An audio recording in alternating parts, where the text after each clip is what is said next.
আসসালামু আলাইকুম। ৫ম শ্রেণীর প্রিয় শিক্ষার্থীরা, তোমাদের গণিতের নতুন বই ২০২৬ এর দেখো আজকে ২৪ নাম্বার পৃষ্ঠার সমাধান দেখব। ঠিক আছে? তো শুরুতে দেখো একটা অঙ্ক দেওয়া আছে। এখানে আমাদেরকে বলছে যে মা ও মেয়ের বয়সের সমষ্টি হচ্ছে ৫৬ বছর। ঠিক আছে? তো মায়ের বয়স মেয়ের বয়সের ৩ গুণ। বুঝতে পারছো বিষয়টা? অর্থাৎ মায়ের বয়সের ৩ গুণ। অর্থাৎ মেয়ের বয়স যদি ২০ বছর হয়, মায়ের বয়স কত হবে? ৬০ এরকম আরকি। তো তাদের প্রত্যেকের বয়স কত? তো এখানে একটা বিষয় সেটা হচ্ছে সমষ্টি দেওয়া আছে। মানে ২ জনের বয়স একসাথে দেওয়া আছে। সমষ্টি, ঠিক আছে?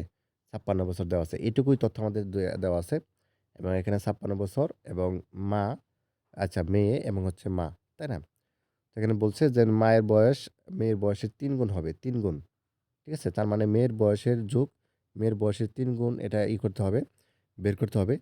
তো চলো অঙ্কটা হচ্ছে খাতায় করে তোমাদেরকে দেখাই। তারপর হচ্ছে এখানে হচ্ছে কিভাবে করবে সেটাও দেখাবো। তো চলো আনসারটা দেখাই তোমাদের।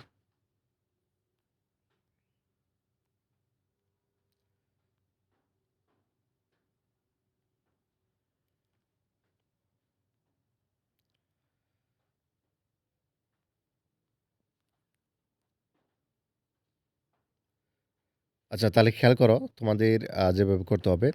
তো এখানে যেহেতু বলছে মা ও মেয়ের বয়সের সমষ্টি ৫৬ বছর, তাই না? এবং ৩ গুণ হচ্ছে মায়ের বয়স বেশি এবং ১ গুণ হচ্ছে মেয়ের। এ দুটা যদি যোগ করি হবে ৪ গুণ। ঠিক আছে? মা ও মেয়ের বয়সের সমষ্টি মেয়ের বয়সের ৩ যোগ ১ অর্থাৎ ৪ গুণ। তো দেওয়া আছে মা ও মেয়ের বয়সের সমষ্টি ৫৬ বছর। এই ৫৬ কে তুমি হচ্ছে ৪ দ্বারা ভাগ করবা। তাহলে ৪ × ১৪ = ৫৬, তাই না? তো এখানে কত আসবে? আ অতএব মায়ের বয়স যেহেতু বলছে ৩ গুণ বেশি, তাহলে এই ১৪ কে ৩ দ্বারা গুণ করবা। তাহলে ৩ × ১৪ = ৪২ বছর। ঠিক আছে? তাহলে মায়ের বয়স কত হলো আমাদের? ৪২ বছর। আর মেয়ের কত হবে? ১৪ বছর। ঠিক আছে?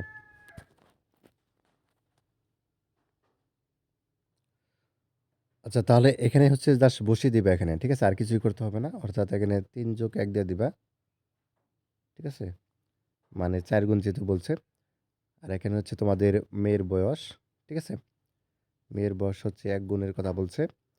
আর এখানে হচ্ছে ৫৬ দিয়ে দিবা। ৫৬ ভাগ হচ্ছে ৪।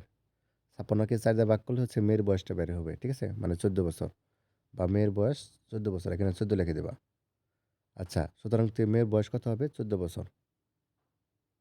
এখানে ১৪ দিয়ে লিখে দিবা। তাহলে মায়ের বয়স কত হবে? মায়ের বয়স যেহেতু ৩ গুণ বেশি, তাহলে ১৪ দিয়া তুমি হচ্ছে এখানে ৩ গুণ দিয়ে দিবা। এখানে ১৪ দিয়া অর্থাৎ এখানে ১৪ লিখে দেন হচ্ছে ৩ দিয়ে গুণ দিবা। তাহলে কত হবে? ৪২ বছর। উত্তর ৪২ বছর। ঠিক আছে? তো এখানে তোমাদের অতএব মায়ের বয়স হবে ৪২ আর মেয়ের হবে কত? ১৪। ঠিক আছে? তো যাই হোক এভাবে হচ্ছে বসিয়ে দিবা। এখানে দেখো পলি এবং রাজনের একত্রে হচ্ছে ৳১৮,৬৫০ আছে। বিষয়টা কিন্তু বুঝো। মানে পলি এবং রাজনের একসাথে টাকা আছে কত? ১৮,৬৫০। আচ্ছা, রাজন অপেক্ষা পলির কিন্তু ৳১৬৮০ আবার কম আছে। তার মানে টাকা কার কম আছে? পলির টাকা কিন্তু একটু কম আছে। ঠিক আছে? রাজনের টাকা বেশি। রাজনের টাকাটা একটু বেশি, অপেক্ষা বেশি। তাই না? তাহলে পলি এবং রাজনের প্রত্যেকের কত টাকা আছে? তো চলো অঙ্কটা তোমাদের খাতায় করে দেখাই। আচ্ছা, তাহলে তুমি এভাবে লিখবা যে রাজনের আছে কত?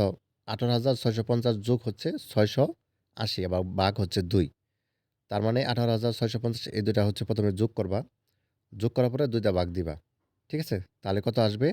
১০,০০০ আর ২ দা ভাগ দিলে হ্যাঁ, ৳১০,১৬৫ আসে, তাই না?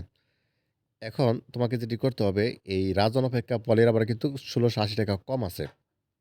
তাহলে ১০,০০০ এই যে ১৬৫ এটা থেকে মাইনাস করবা হচ্ছে ১৬৮০।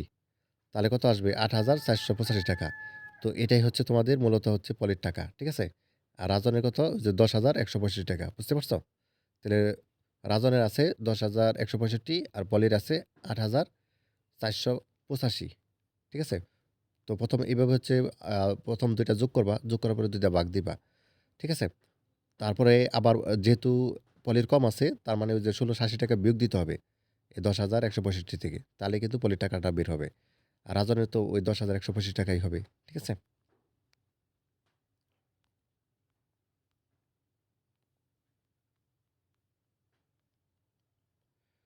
আচ্ছা, সর্বশেষ দেখো তোমাদের এখানে একটা অঙ্ক দেওয়া আছে। সেটা হচ্ছে আবির ৳৫০০ নিয়ে বাজারে গেল। সে ৳৬০ দরে 2 কেজি করে আলু এবং ৫০ টাকা দরে ১ কেজি পটল এবং ৫৫ টাকা দরে ১ কেজি বেগুন কিনলো। তো সবজির দোকানে জিনিসের দাম পরিশোধ করে সে ৳২২০ মাছ কিনলো। তার কাছে কত টাকা রইল? তাহলে বাজারে নিয়ে গেছিল কত? ৳৫০০। এখানে খেয়াল করতে হবে। ঠিক আছে? ৳৫০০ বাজারে নিয়ে গেছিল। আচ্ছা ৳৬০ দরে ২ কেজি আলু কিনলো। তাহলে ৬০, ৳১২০ খরচ হয়ে গেছে আলুর মধ্যেই। ৳১২০ আলু কিনে ফেলছে আরকি। খরচ করছে ৳১২০ আলু। ৳৫০ দরে ১ কেজি পটল। ঠিক আছে? ১২০ এর সাথে তুমি হচ্ছে যোগ করো। কত? ৳৫০ দরে, তাই না? ৳৫০ দরে ১ কেজি পটল। পটল কিনলো আ এবং ৳৫৫ দরে ১ কেজি কিনছে বেগুন। আর ৫৫ যোগ করো। ঠিক আছে? সবজি দোকানদারের জিনিস দাম পরিশোধ করে আবার ৳২২০ র মাছও কিনলো। ৳২২০ র কি কিনছে? মাছও কিনলো। ঠিক আছে? তাহলে সবগুলো যোগ করো। সবগুলো যোগ করলে আমাদের কত আসে? এখানে ০, ৫ এর ৫ এবং ২, ২ ৪, ৪ আর ৫ হচ্ছে তোমাদের ৯ আর ৫ হচ্ছে তোমাদের ১৪, ১৪ র হবে ৪। হাতে রয়েছে আমাদের ১, ঠিক আছে? ১, ২ হচ্ছে তোমাদের ৩ আর ১ হচ্ছে ৪। ৳৪৪৫। তার কাছে কত টাকা রইল? তাহলে ৪০০ পয় আ তা এখন যেহেতু ৳৫০০ খরচ করছে এটা থেকে বিয়োগ দিলে আমাদের বের হয়ে যাবে। ঠিক আছে? ৫ এর ৫ এবং ৪ আছে ১০ হবে তোমাদের ৬, ১ বেশি ধরছিলাম। তার মানে ৳৬৫ সে ফেরত পাবে বা তার কাছে রইল। তো চলো এর অঙ্কটা তোমাদের খাতায় করে দেখাই। আচ্ছা তাহলে দেখো ২ কেজি আলু, তাই না? ৬০ গুণ ২ তার মানে ৳১২০। আর আলু, পটল, বেগুন এবং মাছের মোট দাম হচ্ছে কত? ১২০, ৫০, ৫৫ এবং ২২০, তাই না? সবগুলোকে যদি যোগ করি ৳৪৪৫। এই ৳৪৪৫ কি করব আমরা এখন? বিয়োগ করব ৫০০ দ্বারা। তাহলে ৳৫৫ থাকে। ঠিক আছে? উত্তর ৳৫৫ থাকবে। ঠিক আছে?